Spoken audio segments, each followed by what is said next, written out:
est un vrai symbole des liens indéfectibles entre Sarcelles et Israël.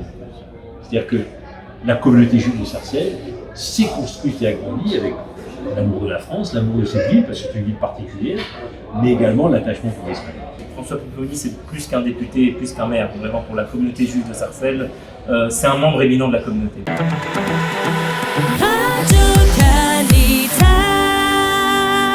On va essayer de faire une interview un peu inédite, on va dire tout à fait inédite, entre deux enfants de Sarcelles, on va dire, deux enfants de Sarcelles, l'un qui a été pendant de longues années député et maire de Sarcelles, François Pupponi, et l'autre qui a été un enfant de Sarcelles, qui habite aujourd'hui en Israël et qui est député à la Knesset aujourd'hui, Yom Tov Khalfon, député du parti Yamin. Alors, c'est presque sans précédent.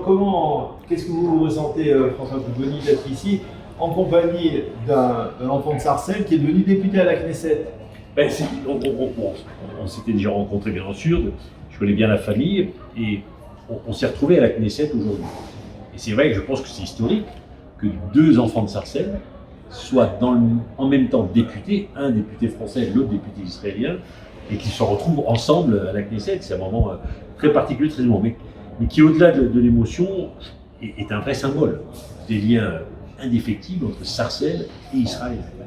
C'est-à-dire que la communauté juive de Sarcelles s'est construite et a grandi avec l'amour de la France, l'amour de cette ville, parce que c'est une ville particulière, mais également l'attachement pour Israël. Et donc le fait qu'un enfant de Sarcelles soit capable à un moment de faire son alia et d'être député, c'est une grande fierté pour la ville que j'ai eu l'honneur d'être, dont j'ai été maire pendant 20 ans et dont je suis encore le député. Voilà. Mais c'est révélateur de cette capacité. On en parlait tous les deux tout à l'heure. Sarcelles, c'est pas comme ailleurs. Il y a une ambiance particulière et voilà, on était vraiment très contents. Moi, j'ai vraiment très heureux de vous retrouver tout à l'heure parce que c'est révélateur de cette capacité des habitants de notre ville de s'impliquer pour les autres, parce que être député, c'est aussi s'impliquer pour les autres, c'est essayer de donner son temps pour son pays et c'est pour une grande fierté. Alors, Yom Tov, François Pupponi, je suppose, c'était une personnalité, un nom connu à Sarcelles quand vous étiez plus jeune.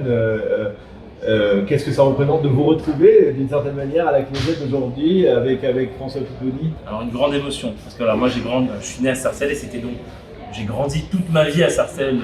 Donc, en étant un administré de François Pupponi, c'était notre maire. Et François Pupponi, c'est plus qu'un député, plus qu'un maire, vraiment pour la communauté juive de Sarcelles. C'est un membre éminent de la communauté pour nous. Vraiment, il a toujours été là, à toutes les occasions, dans les moments difficiles qu'on a connus, parce qu'à Sarcelles, on a aussi vécu des moments difficiles.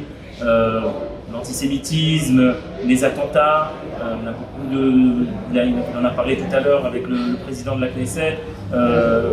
François a toujours été là pour la communauté juive de France, toujours été là dans la lutte contre l'antisémitisme et dans le lien entre la France et Israël. Et ils ne sont pas nombreux. J'espère qu'ils vont être de plus en plus et qu'ils vont prendre l'exemple de François Pupponi tout au long des années, avec constance, avec sincérité, d'être ce lien, ce pont entre les deux pays, au travers de cette communauté juive de Sarcelles que, évidemment, moi, c'est la communauté où je suis né, où j'ai grandi, et c'est vrai qu'il y a quelque chose de particulier à Sarcelles. Qu'est-ce qu'il y a de particulier? Tout à l'heure, je disais à François, il y a une sorte d'ADN particulière des Sarcellois. Je ne sais pas si nos téléspectateurs le savent, on a des groupes WhatsApp en Israël de Sarcellois qui ont fait leur alia. Je ne sais pas s'il y a ça dans d'autres villes, et donc à encore partager. Quand on va quelque part, on rencontre toujours un Sarcellois.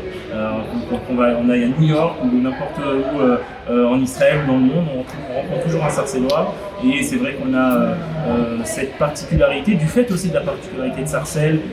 C'est une ville où on a envie d'aller de l'avant. On sait qu'on part peut-être avec certains, c'est une ville de banlieue, ça peut être perçu comme étant une ville difficile, mais au contraire, je pense que c'est ce qui donne à la population l'envie d'aller plus loin, d'aller de l'avant. Et lorsqu'on a eu un maire comme François Pupponi qui a tant fait pour cette ville et tant fait pour sa population, ça nous a donné vraiment l'envie, et c'est presque, c'est comment de le dire avec lui, d'aller toujours plus loin. d'aller toujours mieux et aussi de garder cette ambiance entre nous, une ambiance familiale, une ambiance chaleureuse. Voilà, on ne s'est pas vu, j'ai pas vu François depuis plusieurs années, mais c'est comme si on était de la famille. Et c'est vraiment très émouvant et de se retrouver ici à Jérusalem. Donc voilà, on a réuni Sarcelles, Jérusalem, nos pays. Sarcelles, la petite Jérusalem. Et justement, Sarcelles, C'est une ville du Sud.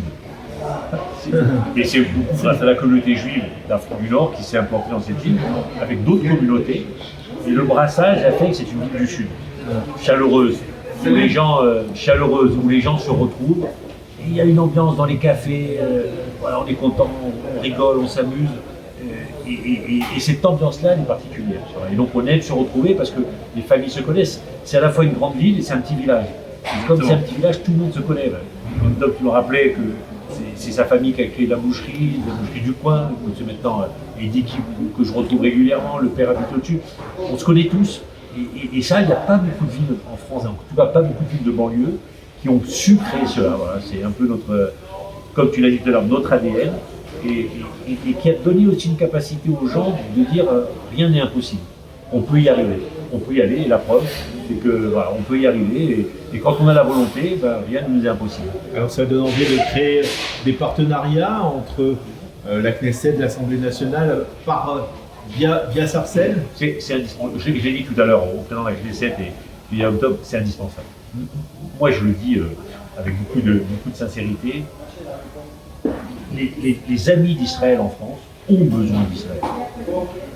Parce qu'on voit bien que les ennemis d'Israël prennent de plus en plus de place, sont de plus en plus présents, sont de plus en plus actifs. Et donc, il faut que nos amis israéliens viennent nous aider à dire aux Français ce qu'est Israël. Nous, on le dit, on défend Israël, mais on commence à être en minorité et de moins en moins nombreux, alors que les autres sont de plus en plus nombreux. Et ils donnent une image tellement négative et fausse d'Israël que ça en devient dangereux parce que ça influence la politique extérieure de la France. Parce que les responsables politiques en France maintenant écoutent ce que disent les médias, écoutent ce que dit la population. Et donc on a besoin avec les Israéliens, et on l'a dit tout à l'heure avec les 7, il faut qu'on crée les liens, que les Français sachent ce qu'est vraiment Israël. Parce que moi c'est un traumatisme pour moi d'entendre ce que disent les médias français de ce pays que je connais. Quand je lis les articles, je ne reconnais pas ce pays, c'est pas le pays que je connais. Et ça, c'est plus possible. Voilà. Et donc, on doit ensemble, avec beaucoup d'initiatives, avec des actions diverses, on doit dire aux Français ce qu'est Israël, pour que la France reste l'ami d'Israël, parce qu'on a beaucoup parlé du problème de l'Iran, du Liban, et il y a l'obligation d'avoir une coopération et une amitié entre la France et Israël, y compris en matière géopolitique. Donc ça va être notre rôle à nous, la Knesset et le Parlement français et l'Assemblée nationale, d'où l'intérêt de cette rencontre pour que, effectivement, voilà, on continue à dire aux Français la vérité sur Israël. Alors, est-ce qu'une invitation a été lancée pour faire venir Yom Tov Après les circonstances, à Sarcelles, il sera reçu avec tous les honneurs à l'Assemblée nationale et puis ensuite, bien sûr, à Sarcelles. C'est le retour d'enfant prodigue. Ça va me dire beaucoup de cas. Vraiment, merci encore à François. Et quand on entend parler, vraiment, moi je vais raconter une petite anecdote. François vient à la synagogue de Sarcelles à chaque fête, hein, pas que le jour de Kippour, mais à chaque fête. Et c'est lui qui prononce le Dvar Torah. C'est lui qui prononce les paroles dignes d'un rabbin. Vraiment. Et ça, c'est la personnalité de François Pupponi qui connaît tellement bien cette communauté, qui connaît notre histoire, qui connaît ce que notre peuple a vécu, ses origines corses aussi qu'on peut évoquer. On parlait tout à l'heure d'un projet entre la Corse et Yad Vashem, la Corse qui a protégé les Juifs durant la Shoah. Et on voit bien, voilà, c'est ce mélange de cultures, ces ponts entre nos pays et cette réelle amitié. Voilà, c'est un exemple d'un réel ami d'Israël et du peuple juif. Et comme je dis, que la France et que les parlements, l'Assemblée nationale et le Sénat, qu'il y ait beaucoup de François Pupponi dans ces assemblées, ça sera la meilleure chose pour nos deux pays.